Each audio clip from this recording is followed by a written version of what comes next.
Good morning. This morning we're going to be talking about sentence structure. And I have three goals for this morning's lesson. And the first of those is that at the end of the lesson, students will recognize that short, choppy sentences can be replaced with smooth, flowing sentences. The second goal is that students will be able to identify and correct structural hazards in their sentences. And then the third goal is that students will be able to add details and modifiers to make simple sentences more interesting. Now, we know that the sentence is the most basic structure in the written language. And we can kind of come up with four different types of sentences, ranging from the simple sentence, then the compound sentence, then the complex sentence, and then the compound complex sentence. And these terms kind of make me a little bit dizzy. So it's easier for me to think of it kind of as a meal. When I start out with a very simple snack, and then I start thinking about it and I add something else and make it a little bit more ambitious, and then I move on to something a little more creative, and then finally at the end I have a full course Thanksgiving meal. And so that's kind of the sequence of complications as we add up from simple sentence to we add on to our compound complex sentence. So let's start again with what these structures have in common. All of these sentence structures have at least one subject and one verb. And all of our sentence structures express a complete thought. Now let's start again with this simple sentence format. At the cafe, Carmine orders toast. At the cafe, Arthur orders toast. At the cafe, Carmine waits for his toast. At the cafe, Arthur waits for his toast. Now, I've just read four simple sentences. They're all grammatically correct. They're all, nothing wrong with them. They convey information. But if you're the reader, you quickly tune out of this format because they're short, choppy sentences, they're repetitive, they're boring, and if you're the reader, you're not going to continue. So instead of losing your reader, as a writer, you're going to take those four sentences and you're going to have that same information together in a single sentence that reads, at the cafe, Carmine and Arthur order and wait for their toast. So what you've done is you've compounded your subject and you've compounded your verb and you've made a simple sentence that conveys the same amount of information in one smoother flowing sentence. Now let's move on to the compound sentence. And before, remember, we were talking about compound subjects and compound verbs.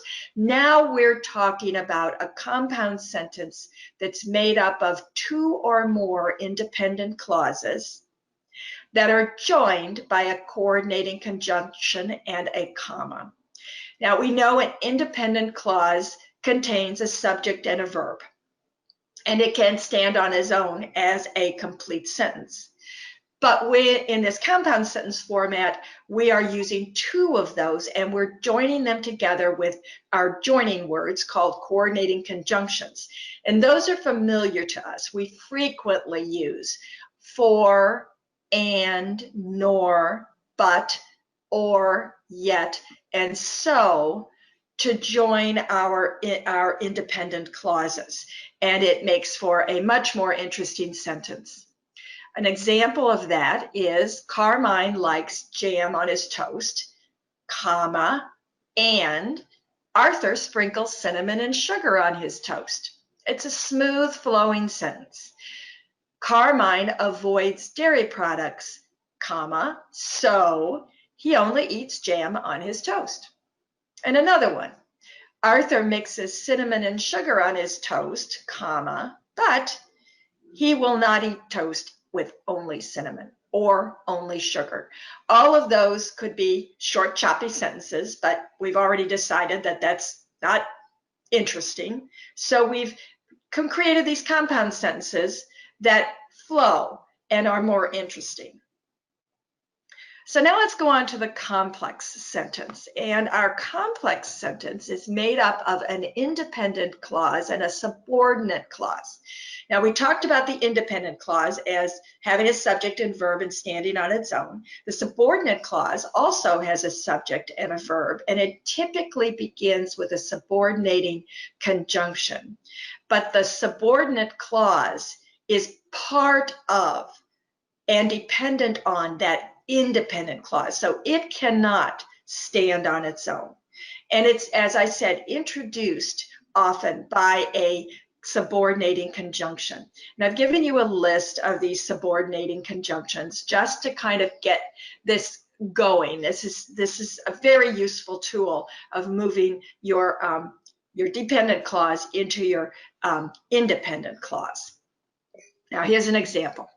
Although each prefers his favorite topping, comma, Carmine and Arthur sometimes trade slices of toast in the morning. So our subordinate clause begins with that, one of those subordinating conjunctions, although, and it cannot stand by itself. Although each prefers his favorite topic would not be a complete thought. But when you put the comma in and then join it with the independent clause, you've got a smooth flowing sentence. Now you try it. Let's try to create a complex sentence that tells your reader about two of your favorite foods. And so you'll begin by just writing a simple sentence or an independent clause. It's not a sentence yet. An independent clause about one of your favorite foods. So I'm going to say, I like hot dogs. And then I'm going to go to my list of subordinate conjunctions, and I'm going to choose one to introduce I'm going to introduce my dependent clause, my subordinate clause, and I'm going to use until. So I'll go back and I will then write my subordinate clause using until, and I'm going to say, I like hot dogs until they serve the hamburgers.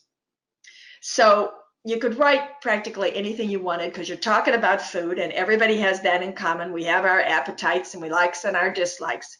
And you could do that. You could just play with this format and use your complex sentence to create something around food just for this little exercise.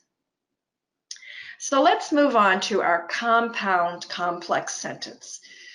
This is our banquet. This, again, as we've moved from simplicity to complexity, we're coming up to our compound complex sentence, which is our most complicated form. And it is made up of two or more independent clauses and one or more subordinate dependent clauses. And I'll ask the question here, what is the significance of such a complicated format? What is the I don't want to say what is the point, but really what is the value of such a complicated format? Well, for one thing, it's kind of pretty. This is one of the smooth flowing sentences that, as I say, incorporates all this information that you could reach with just a series of simple sentences, but we don't want to do that. And it comes together with subjects and verbs that move together and kind of sometimes build and sometimes emphasize or de-emphasize with other tools we have in our sentence structure to just simply make more interesting writing. And it has that value. And that value is to the reader. But I also want to point out that this sentence structure is what we often find in legal documents. We'll find this sentence structure in insurance policies and privacy statements and disclaimers to the consumer about, when this does or doesn't apply. So these are the kinds of sentences that's important for us to be able to dissect and pull apart and understand just for our own ability to navigate those kinds of legal documents. And I'll maybe point that out in a minute. But let's first just review. Remember what we said our compound complex sentence has two or more independent clauses that can stand on their own with their own subject and their own verb.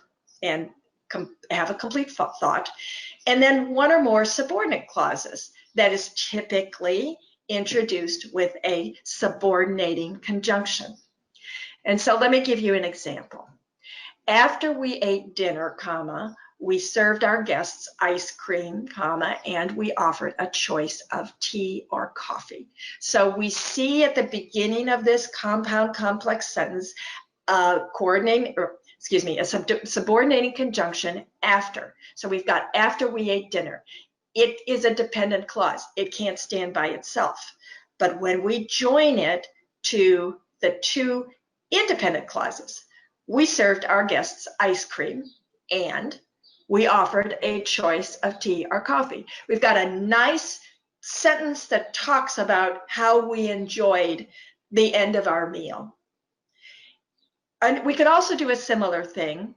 We served our guests ice cream, which is a independent clause, but later, which is a dependent clause, we offered them a choice of tea or coffee. So we've arranged our sentence, our compound complex sentence, a little differently, but we've still created one that, again, keeps that information together and just tells our reader how we enjoyed the end of our dinner.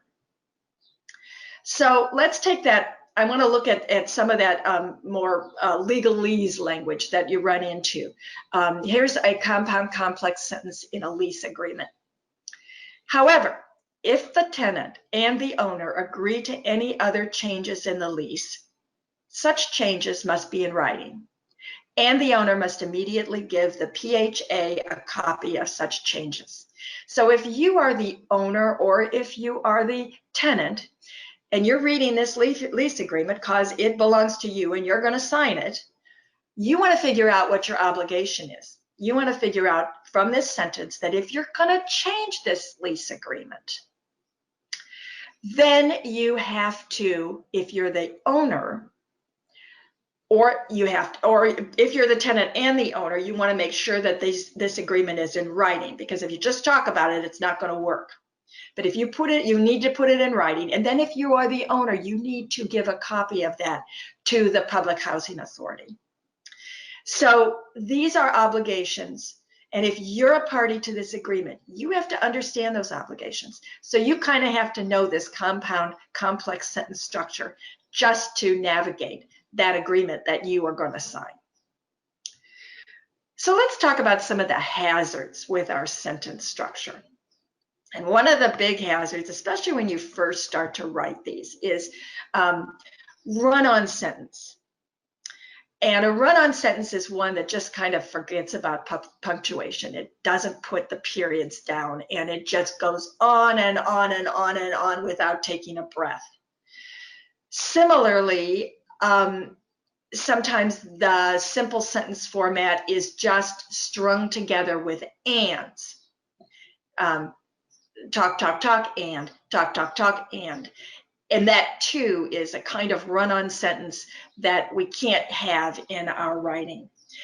Another thing that can be done is a comma splice, where again you have independent clauses that can stand on their own, but they don't use proper punctuation. They're simply strung together with these commas that move down the line of the simple sentences that really still remain simple sentences, comma, simple sentence, comma, simple sentence, comma. So these are hazards as you begin to start to bring more complex writing, more complicated writing. You have to make sure you insert the punctuation so that we move on to the next complete thought. So let's talk about modifiers.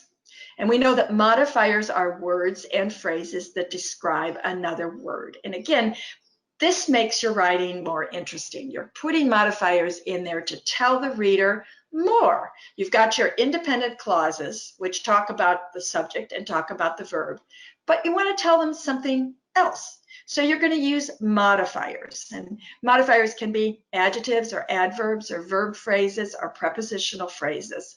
And let's look at them. The blue boat blended with the sky. So you've used here an adjective to describe your boat. You'd have a perfectly proper sentence if you said the boat blended with the sky. But the blue boat, of course, tells the reader why it blended with the sky, and it makes your sentence really more interesting. You could do the same thing with a verb phrase. You could say, being blue, comma, the boat blended in the sky, or with the sky. Blended in with the sky, that's what I said. So it's just another way of making your sentence more interesting. In a similar way, you're going to tell something about something else about the boat. You're going to tell your readers that the oars and the fishing net were found in the blue boat.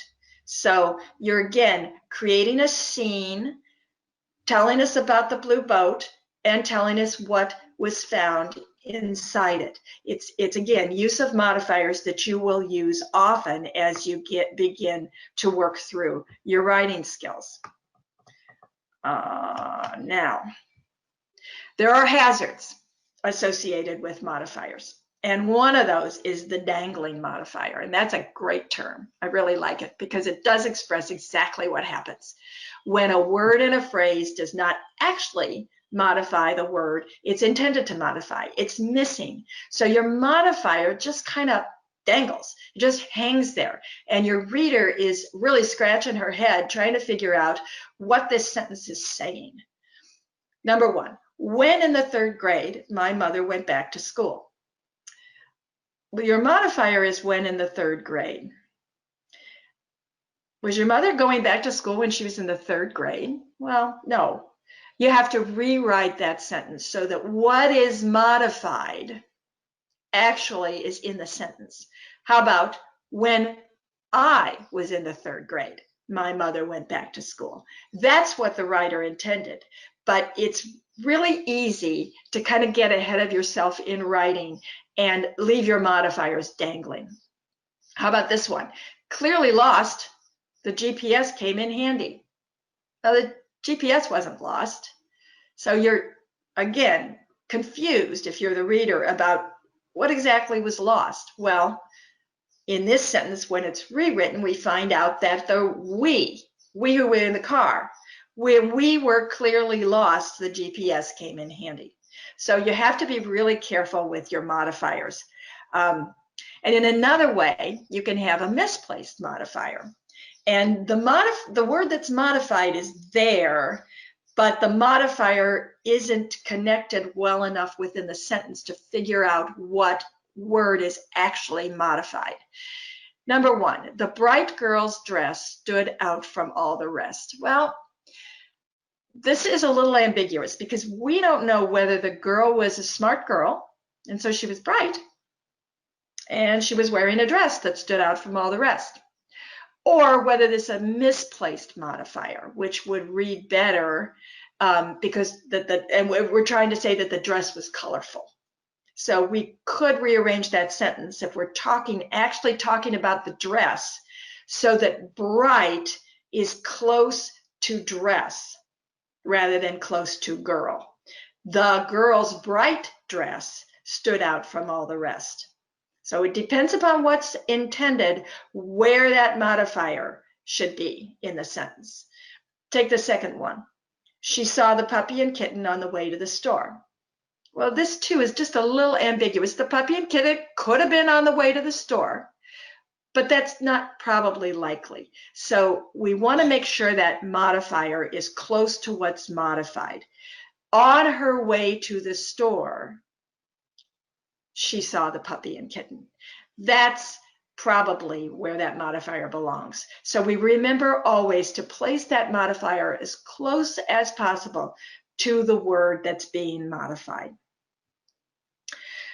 Now we need to talk about parallel structure within our sentences. And parallel structure just simply means that when a sentence contains words in a series or 2 or more clauses or phrases, the elements in each part must be in the same form. Now that might be a little confusing, but I think if I demonstrate that, it might be a little clearer. So words in a series, you don't want to say, my nephew loves all sports, soccer, tennis, and playing baseball. Now, your reader is going to understand that your nephew likes to play baseball, but he also likes to play soccer and tennis. So you're going to rewrite that sentence so that my nephew loves all sports, soccer, tennis, and baseball, so that those words in that series, in that list, all have parallel form. It's confusing if you mix it up. Verb tense is the very same way. You know that verbs are conjugated into present, past, future.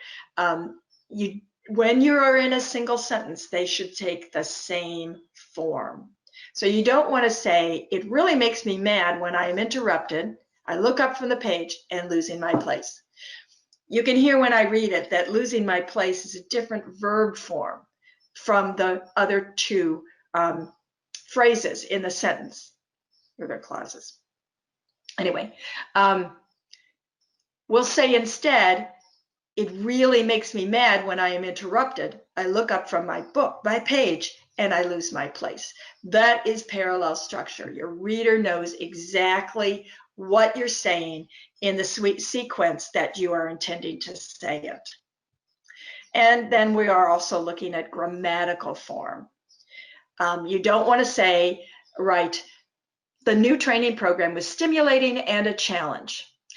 Again, this sentence does communicate, but it isn't grammatically parallel. Instead, the sentence is written correctly as the new training program was stimulating and challenging. Again, you've got that parallel structure that's grammatically correct and also is the same structure throughout the sentence. So those are, again, kind of hazards when you're trying to make your sentence readable. You have to make things parallel so they line up together in a similar way. So my final frame on this slide presentation is just some practice ideas for you. As I was talking about earlier, these kinds of complex sentences are important for everybody to be able to navigate. So I'm going to invite you to, next time you get one of those awful privacy statements in the mail from whoever sends it to you, read it, look at it. And as you read it, try to pick out the subjects and the verbs and ask yourself the question, what is a company telling me that it will or will not do? And see if you can find your way through that. It's just practice, but it truly is a way to be able to do it more easily. And as you're able to do it when someone else writes in this way, you'll be able to incorporate this format in your own writing.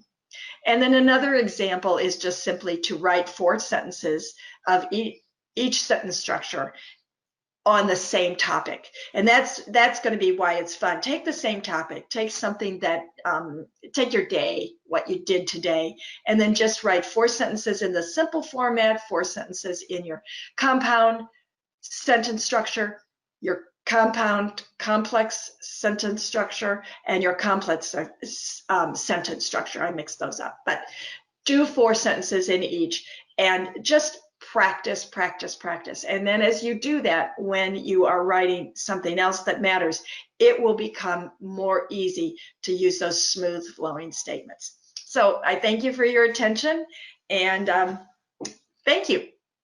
Bye.